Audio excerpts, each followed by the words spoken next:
কিয়ামতের মাঠে মানব জাতি চূড়ান্ত আফসোস করে কি বলবে?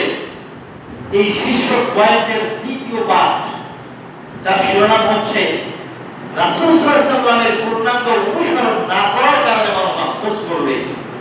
আফসোস করে তারা কি বলবে? তারা কিয়ামতের মাঠে আফসোস করে বলবে, ইয়া লাইতানি আতা'না আল্লাহ ওয়া আতা'না রাসূলা। হায় আফসোস, আমরা কেন আল্লাহ তাআলা আনুগত্য করি নাই, কেন আমরা রাসূল সাল্লাল্লাহু আলাইহি ওয়াসাল্লামের আনুগত্য করি নাই। তারা কঠিন আফসোস করে বলবে, হায় হতাশ করে বলবে।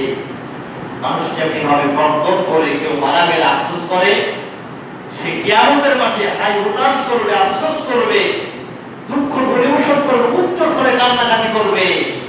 কান্নাকাটি করে তারা বলবে, হায় আফসোস, কেন আল্লাহ তাআলাকে আমরা মানি নাই, কেন রাসূল সাল্লাল্লাহু আলাইহি ওয়াসাল্লামকে আমরা মানি নাই। শুধু তাই নয়, আল্লাহ সুবহানাহু ওয়া তাআলা সূরা আহজাবের 63 নং আয়াতে এটা বলেন।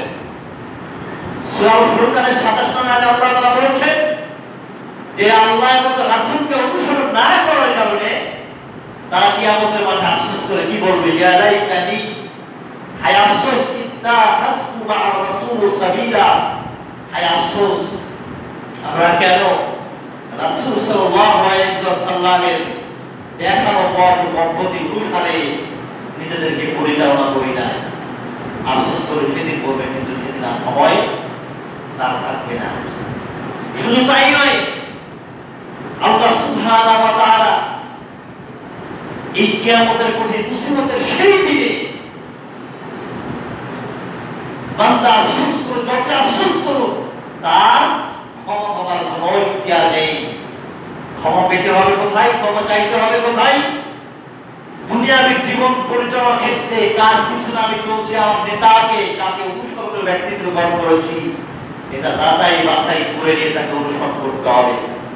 যে কোরআন সুন্নাহ অনুসারে পরিচালনা করছে, তার আনুগত্য ব্যতীত পৃথিবীর কোনো পরিষদে কোনো পার্টি নেতা, কোনো চামচা, কোনো চেয়ারম্যান মেম্বার, সে যত বড় পার্টি নেতা হোক কেন, তার আনুগত্য করা যাবে না।